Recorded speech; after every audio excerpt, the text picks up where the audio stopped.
अस्सलाम वालेकुम स्टूडेंट्स, कैसे हैं आप लोग? उम्मीद है आप सब खैरियत से होंगे। I am Saeeda Kamran Nadeem, I am your biology teacher for class 9th। Today we are going to discuss the affect of pH on enzyme activity. Students, आज हम ये पढ़ने जा रहे हैं कि किस तरह पीएच किसी भी रेट ऑफ रिएक्शन को अफेक्ट करती है, और ये रिएक्शन जो हम पढ़ेंगे ये अनकैटेलाइज्ड केमिकल रिएक्शन नहीं होगा, बल्कि ये होगा कैटेलाइज्ड केमिकल रिएक्शन, मतलब ऐसा रिएक्शन जिसमें एंजाइम्स प्रेजेंट होंगे, और हम इसीलिए इसको कहेंगे कि ये कैटेलाइज्ड केमिकल रिएक्शन है। और हम ये देखेंगे कि किस तरह किसी भी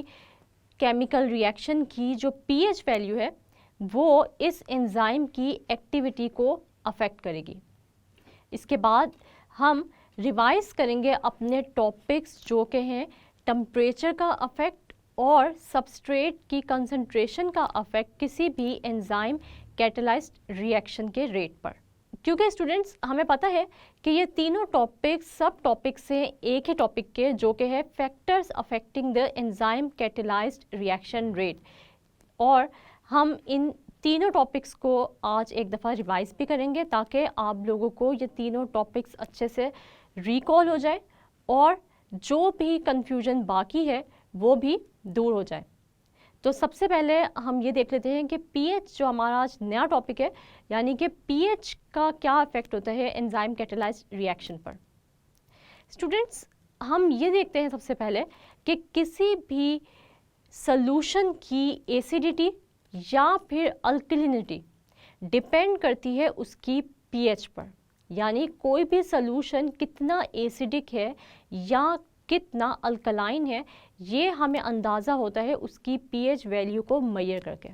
जैसे हम एग्जांपल लेते हैं एक प्योर वाटर के सैंपल की। अगर हम ये देखें कि ये वाटर एसिडिक है, न्यूट्रल है या फिर ये अल्कलाइन है, तो हम इसकी पीएच वैल्यू को मेजर करेंगे। जब हम प्योर वाटर की पीएच वैल्यू को मेजर करते हैं तो हमें पता चलता है कि प्योर वाटर की पीएच वैल्यू होती है 7। इसका मतलब ये हुआ कि ये प्योर वाटर न्यूट्रल है। लेकिन अगर इस वाटर की पीएच वैल्यू 7 से कम आ जाए तो इसका मतलब ये होगा कि ये वाटर एसिडिक है, और अगर ये वैल्यू यानी पीएच वैल्यू 7 से ज़्यादा आ जाए वाटर की तो इसका मतलब ये होगा कि ये वाटर हमारे पास अल्कलाइन इन नेचर है। इस तरह हमें पता चल जाएगा कि ये वाटर यानी ये जो हमारे पास गिवन सॉल्यूशन है ये हमारे पास एसिडिक है या फिर अल्कलाइन इन नेचर है, और ये किस तरह अफेक्ट करेगा हमारे एंजाइम कैटेलाइज्ड रिएक्शन के रेट को। स्टूडेंट्स, जिस तरह हर एंजाइम का एक अपना ऑप्टिमम टेम्परेचर होता है, यानी कि वो टेम्परेचर जो कि किसी भी रिएक्शन के रेट को अफेक्ट करता है, और ऑप्टिमम टेम्परेचर हमने कैसे डिफाइन किया था कि किसी भी एंजाइम का वो स्पेसिफिक टेम्परेचर जिस पर एंजाइम मैक्सिमम एक्टिविटी शो करता है, तो उसको हमने नाम दिया था ऑप्टिमम टेम्परेचर का। इसी तरह हमारे पास हर एंजाइम की एक स्पेसिफिक ऑप्टिमम पीएच होती है, मतलब ऐसी पीएच वैल्यू जिस पर कोई भी एंजाइम मैक्सिमम एक्टिविटी शो करेगा उसको हम कहेंगे कि ये इसकी ऑप्टिमम पीएच वैल्यू है। तो ऑप्टिमम पीएच को हम कैसे डिफाइन कर सकते हैं? The pH value eight which an enzyme shows its maximum activity is called its optimum pH value. Students, अगर हम बात करें उन एंजाइम्स की जो कि स्टमक में काम कर रहे हैं तो वो ज़्यादातर एसिडिक पीएच वैल्यू पर मैक्सिमम एक्टिविटी शो करेंगे, यानी हमेशा उनकी पीएच वैल्यू 7 से कम होगी, यानी 7 हमारे पास न्यूट्रल पीएच शो करती है। लेकिन अगर ये वैल्यू कम होगी तो इसका मतलब ये हुआ कि ये पीएच वैल्यू एसिडिक है। तो इसका मतलब ये हुआ कि स्टमक में काम करने वाले एंजाइम्स अपनी एक्टिविटी शो करते हैं एसिडिक एनवायरनमेंट में। लेकिन अगर हम ये बात करें कि स्मॉल इंटेस्टाइन में काम करने वाले एंजाइम्स अपनी ऑप्टिमम पीएच क्या शो कर रहे हैं या वो अपनी मैक्सिमम एक्टिविटी किस पीएच पर शो कर रहे हैं, तो हम ये देखेंगे कि स्मॉल इंटेस्टाइन में काम करने वाले एंजाइम्स ज़्यादातर क्या होते हैं, अल्कलाइन इन नेचर होते हैं, यानी कि वो अपनी मैक्सिमम एक्टिविटी शो करते हैं अल्कलाइन कंडीशंस में, यानी उनकी पीएच वैल्यू 7 से ज़्यादा होती है। इसलिए हम ये कहते हैं कि ये पीएच वैल्यू अल्कलिनिटी शो कर रही है या फिर ये अल्कलाइन पीएच वैल्यू है। स्टूडेंट्स, हम ये देखते हैं कि किसी भी रिएक्शन रेट को अगर हमने मेजर करना है और हमने ये देखना है कि ये किस पीएच पर जो है वो मैक्सिमम एक्टिविटी शो कर रही है, तो हम एक ग्राफ ड्रॉ करते हैं आपके सामने और हम ये देखते हैं कि क्या उसका जो रिएक्शन रेट है वो एक स्पेसिफिक पीएच पे जाकर मैक्सिमम एक्टिविटी शो करेगा, किस पीएच वैल्यू पर वो कम एक्टिविटी शो कर रहा है और किस पीएच वैल्यू पर वो अपनी एक्टिविटी को डिक्रीज शो कर रहा है। तो हमारे पास एक ग्राफ आप लोगों को नज़र आ रहा है जिसकी एक्स एक्सिस पर हमारे पास है पीएच और उसके वाई एक्सिस पर आप लोगों को rate of enzyme catalysed reaction नज़र आ रहा है। हम ये देखते हैं कि जब इस रिएक्शन की पीएच यानी ये जो जिस सॉल्यूशन में ये रिएक्शन हो रहा है उसकी पीएच 0 है, उस वक्त हम ये देखते हैं कि रिएक्शन रेट भी क्या है, 0 है, यानी अभी रिएक्शन स्टार्ट नहीं हुआ। जब ये पीएच बढ़ती जा रही है तो रेट ऑफ रिएक्शन भी आपको बढ़ता हुआ नज़र आ रहा है, यानी ये स्लोप आपको ऊपर जाती हुई नज़र आ रही है। लेकिन हम ये देख रहे हैं कि एक स्पेसिफिक पीएच वैल्यू पर आपको एक पीक नज़र आ रही है, यानी आपको ये स्लोप मैक्सिमम वैल्यू पर नज़र आ रही है। इसका मतलब ये हुआ कि ये वो पीएच है जिस पर ये एंजाइम आपको मैक्सिमम एक्टिविटी शो कर रहा है अपनी, और इस पीएच को हम नाम दे रहे हैं इस एंजाइम की ऑप्टिमम पीएच का। लेकिन जैसे ही हम देखते हैं कि पीएच वैल्यू इस ऑप्टिमम पीएच से ज़्यादा होती है तो आपको फ़ौरन ये रिएक्शन रेट नीचे आता हुआ दिखाई दे रहा है। इसका मतलब ये हुआ कि अब मज़ीद अगर हम पीएच वैल्यू बढ़ाएंगे, ऑप्टिमम पीएच से ज़्यादा करेंगे, तो ये रेट ऑफ रिएक्शन नीचे आता जाएगा, यानी कि डिक्रीज़ होता जाएगा। इसका मतलब ये हुआ कि अब एंजाइम बजाय अपनी एक्टिविटी बढ़ाने के अपनी एक्टिविटी कम कर देगा। और हम ये देखते हैं कि ऐसा क्यों होगा, आखिर क्या वजह है कि मज़ीद पीएच बढ़ाने से ये रेट ऑफ रिएक्शन बढ़ नहीं रहा, बल्कि ये एंजाइम कैटालाइज्ड रिएक्शन अपनी एक्टिविटी कम शो कर रहा है और ये स्लोप आपको बिल्कुल नीचे आती हुई दिखाई दे रही है। और एक पॉइंट ऐसा आया है कि ये बिल्कुल 0 को टच कर जाएगी, मतलब ये रिएक्शन रिटार्ड हो जाएगा, मतलब स्टॉप हो जाएगा।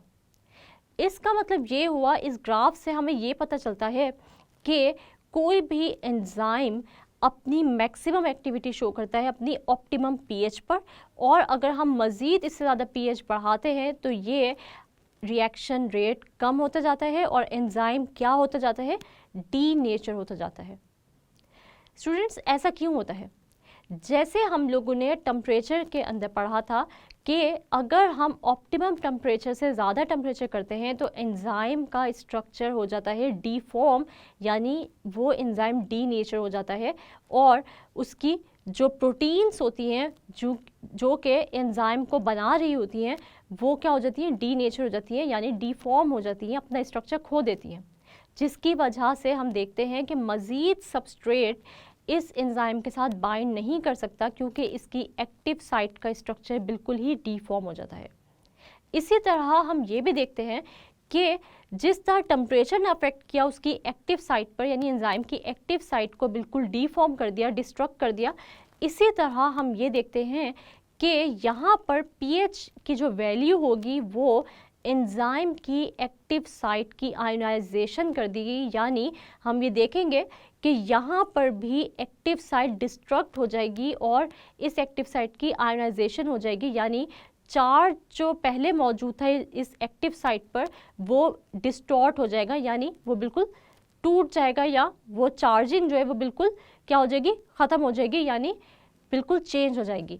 अब हम देखेंगे कि ये एक्टिव साइट अपनी आयनाइजेशन की वजह से, यानी एक्टिव साइट के आयंस जो है वो ब्रेक हो जाएंगे और उनकी जो बॉन्डिंग है वो टूट जाएगी। इस वजह से अब मज़ीद सबस्ट्रेट मॉलिक्यूल इस एक्टिव साइट के साथ बाइंड नहीं कर सकता और अपने प्रोडक्ट में कन्वर्ट नहीं हो सकता।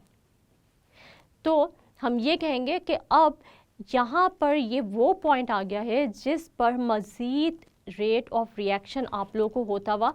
नहीं दिखाई देगा, यानी रिएक्शन जो है वो आपको होता हुआ नहीं दिखाई देगा, रेट ऑफ रिएक्शन इंक्रीज होता हुआ नहीं दिखाई देगा और ये रिएक्शन हो जाएगा बिल्कुल ही रिटार्ड, यानी बिल्कुल ही स्टॉप हो जाएगा। स्टूडेंट्स, हम ये देखते हैं कि मैं आप लोगों को यहाँ पर कुछ एंजाइम्स की एग्जांपल्स दूंगी कि कौन से एंजाइम्स की ऑप्टिमम पीएच जो है वो क्या है। जैसे अगर हम अमाइलेज एंजाइम की बात करें तो आप लोगों को पता है कि अमाइलेज एंजाइम स्टार्च की ब्रेकडाउन में हेल्प करता है और ये अपनी मैक्सिमम एक्टिविटी शो करता है 7 pH पर।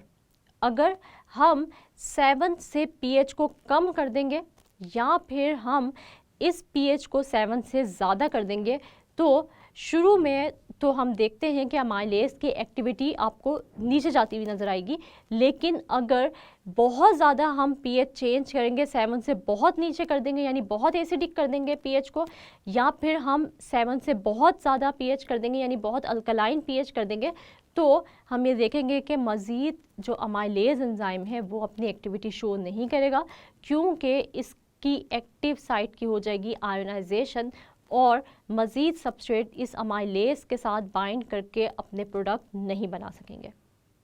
इसी तरह अगर हम पेप्सिन की बात करें तो पेप्सिन की जो ऑप्टिमम पीएच है वो है 1.5 से 1.6 तक,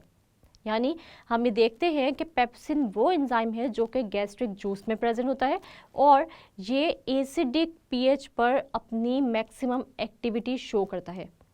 लेकिन अगर इसकी पीएच को हम 1.5 से हम बढ़ा देंगे या फिर हम मज़ीद कम कर देंगे तो फिर ये अपनी एक्टिविटी शो नहीं करेगा और ये अपना काम रोक देगा, क्योंकि इसकी भी एक्टिव साइट हो जाएगी आयोनाइज और मज़ीद सबस्ट्रेट प्रोडक्ट्स में कन्वर्ट नहीं हो सकेंगे। इसी तरह अगर हम लाइपेज एंजाइम की बात करें, यानी वो एंजाइम जो कि लिपिड्स की ब्रेकडाउन करते हैं और वो लिपिड्स को कन्वर्ट करते हैं ग्लिसरॉल और फैटी एसिड के मॉलिक्यूल्स में, तो इसकी जो ऑप्टिमम पीएच हमें नज़र आती है वो है 4 से 5। अगर हम पीएच वैल्यू को 4 या 5 से ज़्यादा कम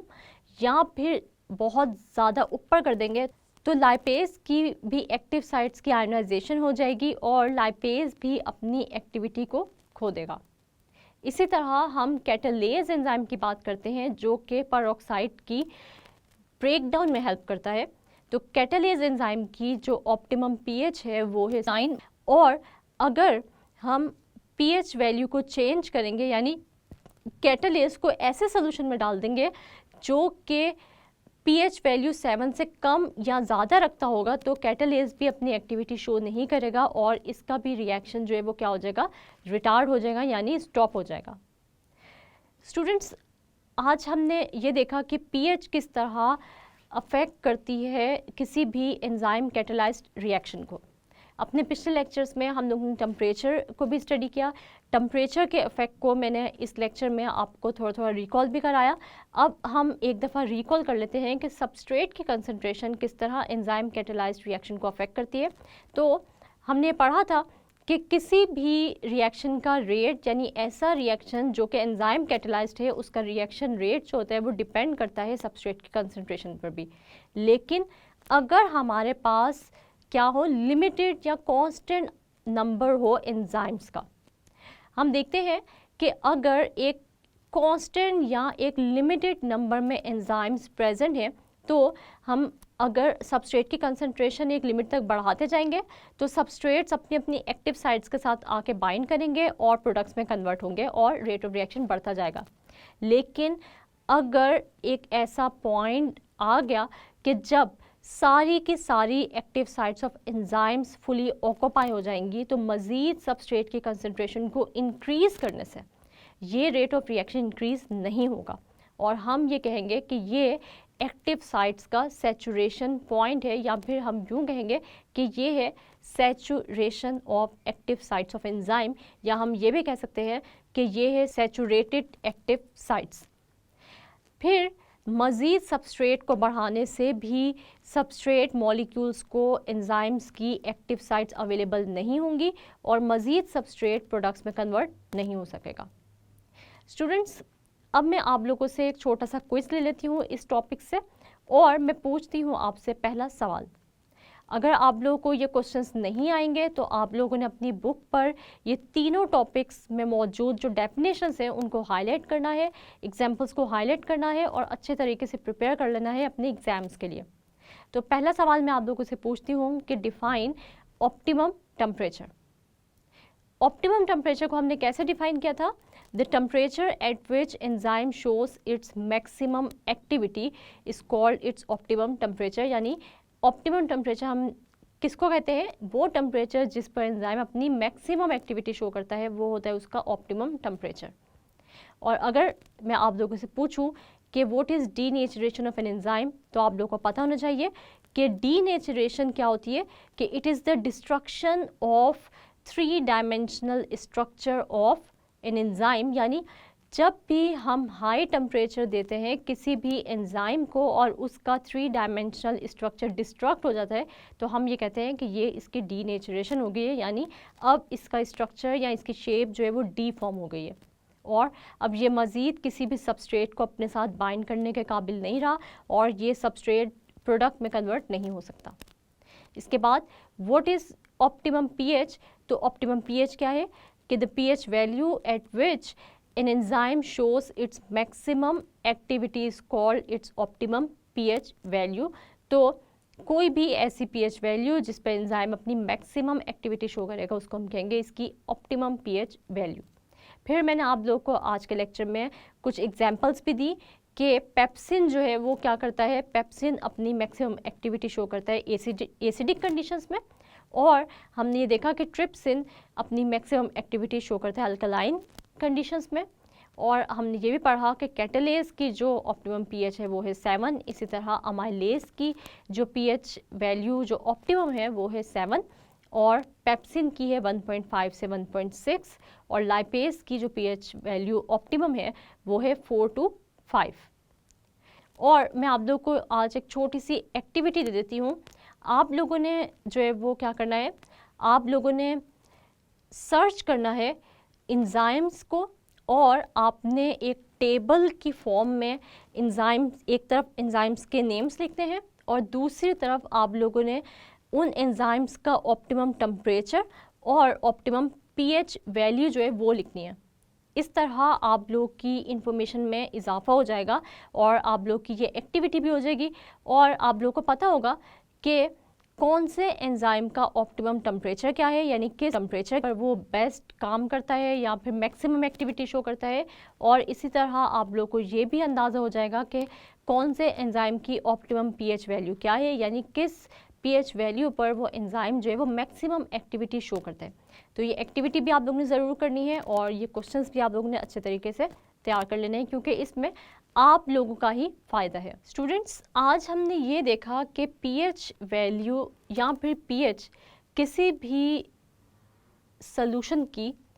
किस तरह अफेक्ट करती है एंजाइम की एक्टिविटी को, और एंजाइम की एक्टिविटी के अफेक्ट होने की वजह से किस तरह रेट ऑफ रिएक्शन अफेक्ट होता है। हमने ये देखा कि हर एंजाइम की अपनी एक स्पेसिफिक पीएच वैल्यू होती है, यानी इसका मतलब ये हुआ कि हर एंजाइम एक स्पेसिफिक पीएच वैल्यू पर मैक्सिमम एक्टिविटी शो करता है और इस पीएच वैल्यू को हम कहते हैं कि ये एंजाइम की ऑप्टिमम पीएच है। स्टूडेंट्स, मुझे उम्मीद है आप लोगों को आज के लेक्चर की अच्छे से समझ आई होगी। अगले लेक्चर तक के लिए अपना बहुत सारा ख्याल रखिएगा और मुझे दुआओं में याद रखिएगा।